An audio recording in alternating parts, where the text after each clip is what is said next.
We're born in the moonlight. Ain't no fantasy. Can't breathe in the sunlight.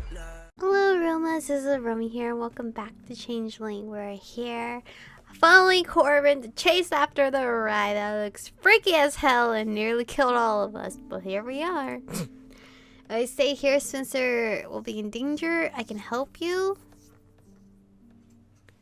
What the fuck? Wait, if I stay here, Spencer won't be that much in danger because I'm here with him. I don't know. Cause I don't know. No, if I stay here and she comes back, Spencer's just going to be in danger. I'm coming with you. It'll be easier for you to find her that way anyhow. She'll probably come right to us. I'm not using you as bait. Why not? You've already done it before several times. Corvin grimaced and ran a hand through his hair, giving me a plating look. I should never have gotten you involved. Please just stay here. Don't flatter yourself. I didn't get involved in this because of you. If I'd never met you, Kara's dream still would have come after me, wouldn't it? This is my responsibility. What's your responsibility? Uh-oh. This is where we're gonna just break up, right? Let me see that I can help you. I can help you. I can handle this alone. I do this all the time. You get hurt all the time too. Oh, and last time you didn't exactly do a great job at handling this thing. It ran off and stalked me to my house again. Oh, this is horrible too. And this time I punched a hole right in the barrier around my room. It's clearly getting stronger. Should I stand by and watch it rip you to shreds? You need help. This is my responsibility. I kind of like that choice better though. Like he's always doing things himself. Like he needs to realize he can't do it all by himself this time. What's your responsibility? Purifying these things at the cost of your own life? No. Really, then why is that exactly what you're doing? Why? Why are you so willing to sacrifice yourself like this? Because, what is it? I don't want to destroy someone close to you, okay? I don't want to destroy someone I know. What are you talking about? If I can't purify it and return it to her, I have to sever it completely and destroy it. It's just a piece of her. A messed up, evil piece that kind of wants to kill people. You don't understand what it means to destroy a soul, even a piece. Do you think people recover from having a part of themselves gone forever? Something this big could severely impact her. I've done it before, and every time I do it, he shook his head. I won't do it. Then what are you gonna do? Just capture it? And lock it up? I stared at him as he turned away from me, scrubbing at his face with the back of his hand. I have to return things people don't want to keep, and I have to destroy things they want to hold on to. That's what this job has become. I hate it. Sometimes people want to throw away things they need, and sometimes they want to hang on to things they need to let go of. And you think that means it doesn't still hurt people when I do it. I had never seen him look or sound so bitter. Well, he looks real scary. I think more people would get hurt if you didn't do it. No one would thank me if they knew this is what I was doing to them. I would. Corvin scoffed. You don't understand. This is where he's gonna come after us. You haven't seen what it's like to destroy one yet. But it's getting stronger at this rate. It's possessed her. I know, I can tell just by looking. She crouched down, clutching his head, and as he groaned quietly. I hesitated again, and looks what happened. I don't know if I can even sever it safely anymore. And what happens if you try to purify it like you did before? There's no more room. You mean in the white grimoire? He nodded. I crouched next to him. What happens when it runs out of room then? The excess miasma goes into you, like some sort of overflow. That's what that black mark is, right? The grimoire takes time to purify, right? Hours for ones without much blight on them. Days, weeks, months for the ones that are worse. And it's full. How many of these things does he have to keep track of? So use a black one. I don't want to if I can help it. This reminds me of like Luminous. If you guys play MapleStory, you have to use the light. And if you use too much of the light, you have to use the dark. And then it gets neutralized again. Why not? Because it destroys them? It's more than that. It absorbs them, imprisons them, and over time they evaporate. They don't just vanish at once. He rubbed at his face, and the host just slowly feels that hole that unripe leaves grow wider and wider, until all that's left is a gaping wound that'll never fully close again. But if it means you can save her, people can survive being wounded, but the way she is now, we can't leave her like that. I know! You can do it. I've only seen something this bad once before. Then let me help you, which I've been asking and saying for the longest. I don't want you to get hurt. Dude, I might as well get hurt now than later. I don't want you to get hurt either. Enough. You don't have to be involved anymore. Okay. Okay. But his rejection towards me still does not compete to how hurt I felt from Danny telling me to leave him alone. That bitch. He started out the back gate, but stopped with his hand on the latch. I know you're mad at me for hiding things, for using you. I won't ask you to forgive me, but please just stay here where it's safe for now. I don't want you to hurt. I don't want you hurt anymore.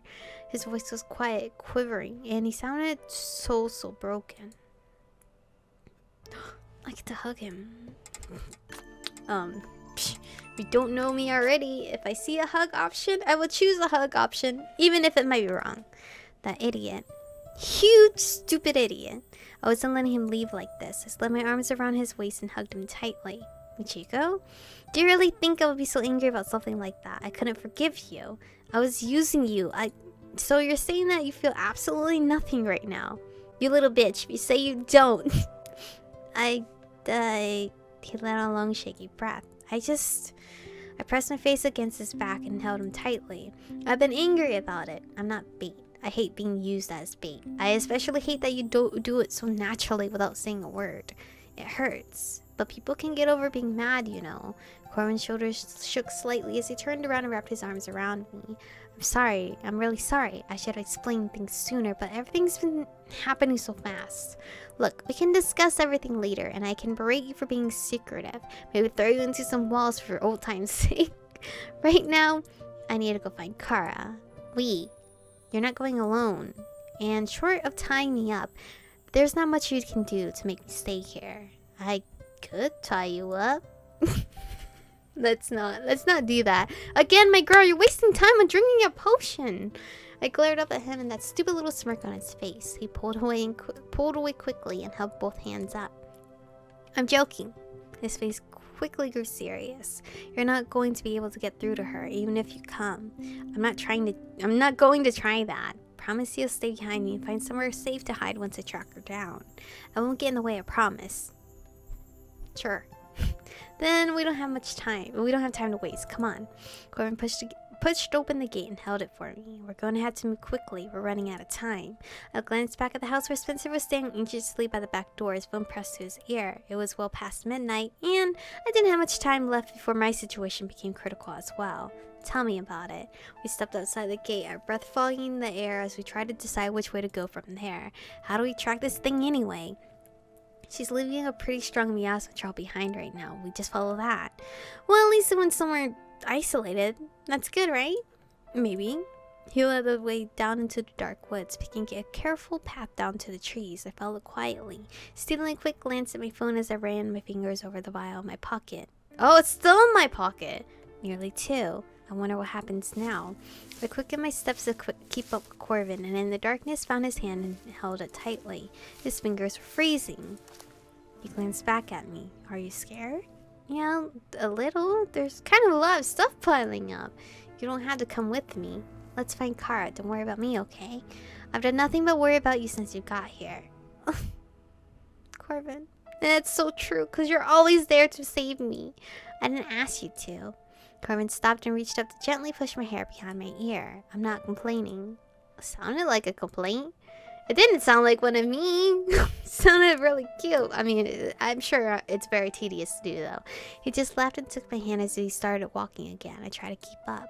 You know, no offense, but I was thinking that these grimoires of yours don't seem especially efficient. One of them has a capacity for purification, the other one makes you destroy things. He was silent for a long time, and I wondered if I'd offended him. Well, you aren't wrong, but to be fair, this job was never meant to be like this. What's that mean?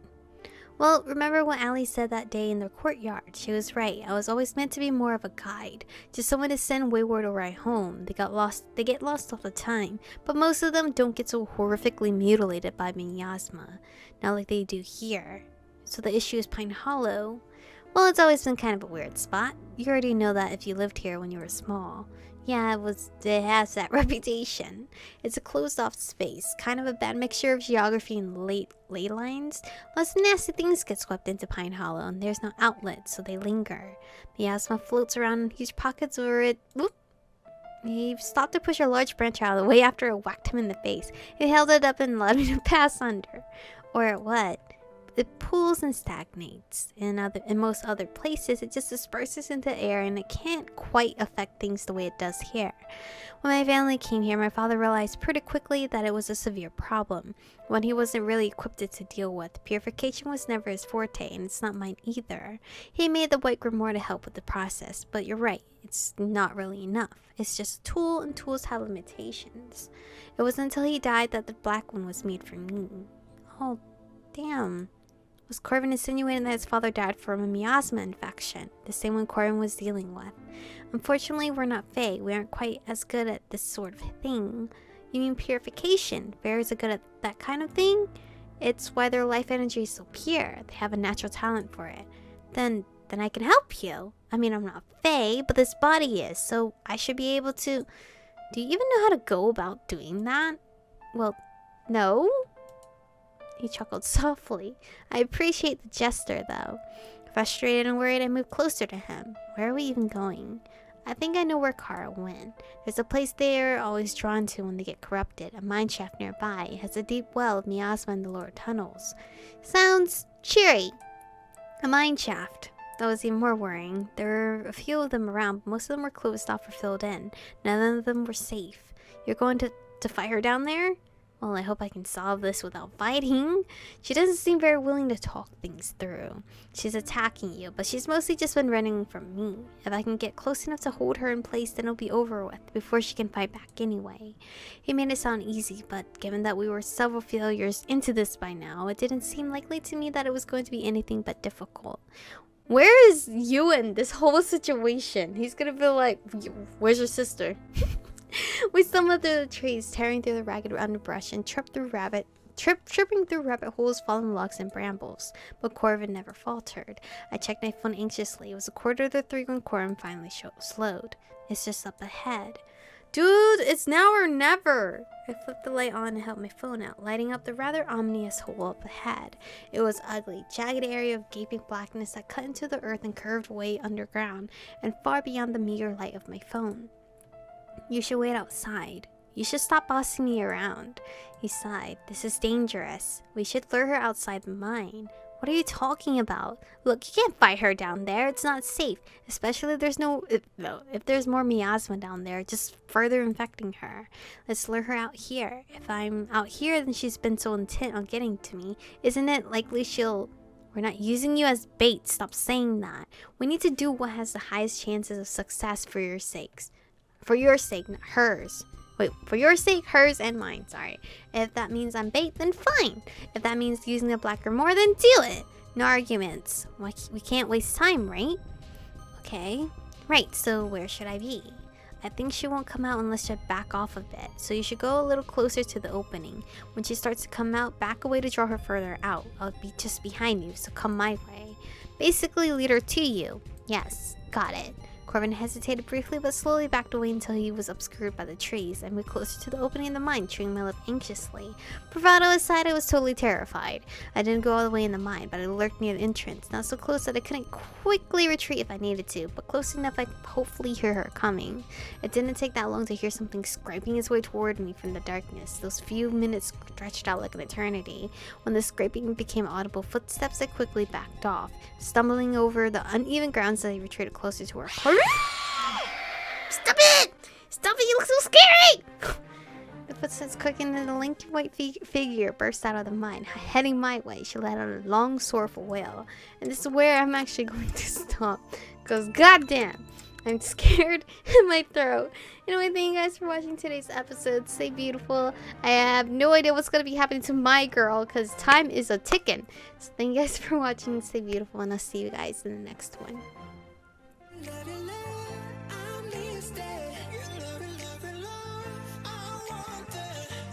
Touch it,